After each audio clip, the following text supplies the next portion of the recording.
All right, that was Eddie Howe, Newcastle manager. Before him, Mikel Arteta. Guys, let me start off with the question Arteta was asked. It's effectively, is he eyeing, one over Newcastle? Remember the first meeting, controversy, ball crossed the line, was there a foul, offside, 10 minutes of debate? Kwame, Arteta says, of course, every team has history with another team. Do you think it will be on the minds of the Arsenal team as they think about this game? Definitely. Looking at the way and manner that game was lost, it will always be on your mind. It held up the game for about 10 minutes. There's no way I'll forget that. The Arsenal fans won't forget that. Newcastle themselves are becoming a notorious team. They are, I don't know, of late they are trying to create enmity between themselves and certain teams in the league, and that was a classic example of them trying to do that. And Eddie Howe has been notorious for that over the last couple of times that he's have to meet some of these teams. So definitely, Arteta won't say it at the press conference, but he's definitely going to tell them in the dressing room, where he would point to them that, you remember what they did to us? Yes, let's go there and then let's show them some small shaggy. Let's show them some small shaggy. Let them know that they are coming to the Emirates. And this is what we have to do to them. Now, on the back of all of these things, I think I checked something. The last time Newcastle scored at the Emirates was somewhere in 2015. I think it was at Ayoze Perez goal. Yeah, Ayoze Perez. 2015. They've not won there since 2011. It's been a long time. Yeah. So they've not scored. That's scored bad. a goal since in 2015. How many years? That's almost like 9 years. 9 years. That's it. So there's a lot at stake. Newcastle themselves haven't been experiencing some good time. They won 2 of their last 5. 2 of their last 5. I think 2 of those games were actually on the road. On the road. It's true. At home. Villa, I think they won. Villa and then also at Forest. You get it. And they haven't won at home. They've not been convincing at home. They drew 4-4 with Luton. Yeah, that was an exciting one. And then 2-2 with Bournemouth. I think since Chris Wood came there, they've not been the same at home. After breaking them there, they've never been the same at home. So it's a game with a lot of talking points. The Premier League loves that. Loves at those talking points. That's why a journalist will go in there and create that scenario and all of that. So it's one to look out for. And the Premier League has found a way to make it the game for us to watch. It's at 8 p.m. A sole game. It's not in a mix of that 3 p.m. games for us to overlook some of the things that the biggest you one probably... of the weekend. Yes. So it's one that we are all looking out for. Newcastle would have to find a way to deal with these major setbacks they've had with regards to their injuries. Now, probably Isak might come back. The responsibility of leading the attack has all been on Anthony Gordon now, yes, quality player, but I mean, you can't be the poster boy for Newcastle, given the level they aspire to get to. So the earlier Isak comes in to help him to get in the goals and to help the attack in general, the better for them. And they are being disrupted by Man United with the taking away of Dan Ashworth and they have off the pitch matters to contend with. Yes, is it gardening leave or whatever? Yeah, he's on a gardening leave, right? Just on that, I read the meaning of and where it came from. Fascinating history behind. I read it too. The phrase so this is what happens. So they put you on a gardening leave. So you are leaving one organization to the other, but now in that leave, one, you are entitled to your salary, so you get your salary, but you can't work. Yeah.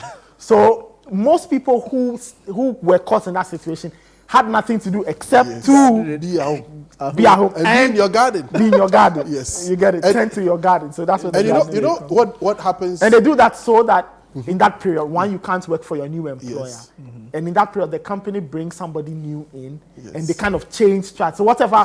Probably corporate secrets you have. You can't take it away to the new employer. Omar Barada is having the same period. Yeah.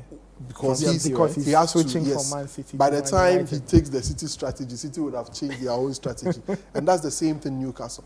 Ashworth himself experienced that when he was moving from Brighton to Newcastle. So But He's this not time- new to the garden. He's not new to the garden. I'm sure This he'll love time- it. He loves his garden. This time around, Newcastle are insisting you pay the money or you stay home for 1.5 years. That's long. They're asking for £20 million. 20 million.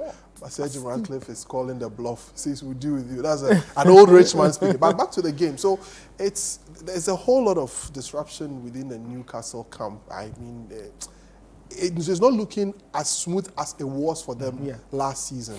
The injuries have absolutely played a role in whatever they're experiencing now. And Eddie Howe is finding it very difficult to rally the team all over again. Suddenly, that when you go to the St. James, that feel that you would have, they create this huge atmosphere and all of that. It looks as if they are enjoying playing away from home than playing at home. So at the Emirates, it's going to be a different ball game. Like we said, they've not scored a goal there since 2015. That would be the first thing you need to do. Find a way to score a goal. The rest will be on you to defend. And they've not looked so good defensively. They are shipping in a lot of goals. And lots. And Arsenal is scoring. Yeah, Arsenal. They put 5 past Burnley. We saw Newcastle. We saw the kind of high they were on. Kwame mentioned the injuries. If you are Eddie Howe, what's your biggest headache going into this game? Newcastle having scored there in 9 years, you have to find a goal. You have to win. What can he do? Because they are beginning to shake a little. They've won 2 of the last 5. You are going to Arsenal. They are hot. They play well at home. How do you handle such a game? What should be on Eddie Howe's mind as he prepares the team? They should make this as uncomfortable as possible for Arsenal. That's the only way they'll get anything from this game. Just like they did when they came to the St. James Park. Be physical. Try to, those nickel tackles, get on their nerves, frustrate them. That's the only way they are going to beat Arsenal. Because Arsenal coming from losing in the Champions League, I don't know how you have 0 shots on target, but you have 10 corners. I'm still trying to understand how they did that. Because you're supposed to, let's say, a shot on target, the keeper saves, then you get a corner. But you have 10 corners, 0 shots on target. But that's a discussion for another day. But for Eddie Howe, that's how you're supposed to approach this game. Make this as unbearable as possible for us now. Don't lose your heads early. Don't concede early. Because once you concede early, your game plan is thrown out the window. Then now, you would want to get something out of the game, and it plays to Arsenal's advantage. We saw how they were able to pick apart Liverpool in certain instances. They can do that to you too. On the other hand, Dan Ben, especially on the left-hand side, has not been convincing. He's going up against Saka, who, for a period, wasn't finding his form, but now he's also very hot. So, for Newcastle, I feel like that's it. Like, just get people like Joel Linton, Longstaff, Guimaraes. Joel Linton is out. He's not available. But I think Guimaraes is there, Longstaff is there.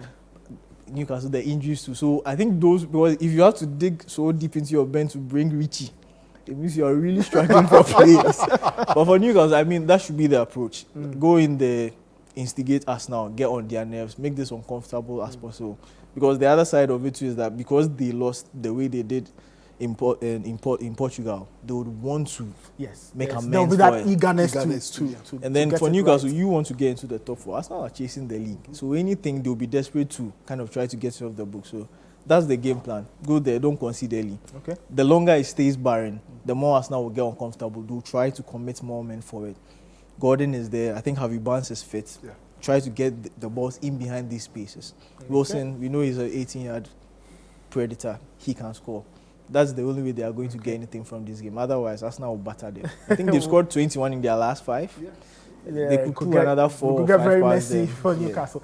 All right, you're still watching the Premier League preview show. We'll take another break. When we come back, we'll talk some more Manchester United news. There are very interesting developments around the team. We'll try and understand what this means for the team going forward.